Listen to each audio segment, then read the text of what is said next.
கர்த்தருடைய பரிசுத்த நாமம் மகிமைப்படுவதாக. Today's promise verse is taken from Isaiah chapter 30 verse 18. The Lord longs to be gracious to you. Therefore, he will rise up to show you compassion. ஏசாயா 30 அதிகாரம் 18 வசனம். உங்களுக்கு இறங்கும்படி கர்த்தர் காத்திருப்பார், உங்கள் மேல் மனதுருகும்படி எழுந்திருப்பார். Have you ever felt that God is silent while your situation grows harder day by day? உங்கள் சூழ்நிலை ஒவ்வொரு நாளும் கடினமாக மாற மாற கர்த்தரும் அமைதியாக இருப்பது போல உணர்கிறீர்களா?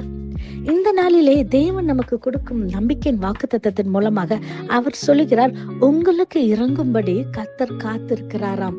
ஆம் பிரியமானவர்களே, இதை கேட்டுக்கொண்டிருக்கிற நீங்க, நம்ம அநேக காரியத்துக்காக கர்த்தருடைய சமூகத்துல காத்திருக்கிறோம் அல்லவா? ஒருவேளை உங்கள் பிள்ளைகளின் திருமண காரியமாக இருக்கலாம், அல்லது ஒரு ப்ரொமோஷனாக இருக்கலாம், அல்லது ஒரு வேலை வாய்ப்பாக இருக்கலாம். ஏதோ ஒரு நன்மையை பெற்றுக்கொள்வதற்காக நீங்கள் கர்த்தருடைய சமூகத்துல காத்திருக்கீங்க. சிலர் அநேக காலமாக நம்ம கர்த்தரிடத்துல காத்திருக்கிறோம். ஆனா ஏன் கர்த்தர் அமைதியாக இருக்கிறாருன்னு சொல்லி நம்ம பல கேள்விகளோடு இருக்கிறோம். ஆனா இந்த வசனத்துல சொல்லி இருக்கிறது, கர்த்தரும் நமக்காக இறங்கும்படி அவர் காத்திருக்கிறாராம்.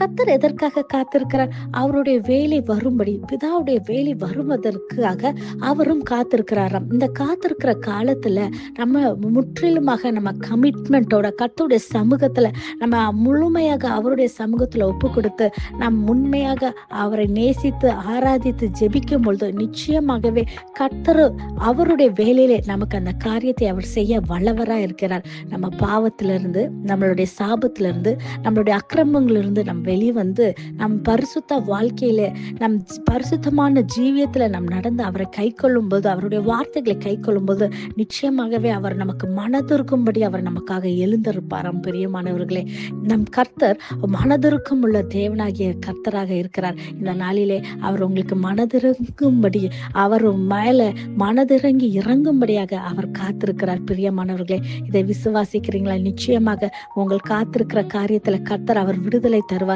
அவருடைய நேரத்திலே அவர் தர அவர் வல்லவராய் இருக்கிறார். Today, God reminds us that even in seasons of waiting, His heart is full of grace and mercy towards us. Trust His timing, remain humble before Him, and be assured that the Lord will rise up to show you compassion. இதை விசுவாசிக்கிறீங்களா? நம் கண்களை மூடி ஜெபிப்போம். நேசிக்கிற நல்ல தகப்பனே, இந்த காலை வேலைக்காய் மக்க நன்றி செலுத்துகிறோம் கர்த்தாவே. அப்பா, நீர் கொடுத்த இந்த வாக்குத்தத்த வசனத்துக்காய் நன்றி செலுத்துகிறோம் கர்த்தாவே. அப்பா, நீர் இரக்கம் செய்கிற தேவனாக இருப்பதற்காய் மக்க நன்றி செலுத்துகிறோம் கர்த்தாவே.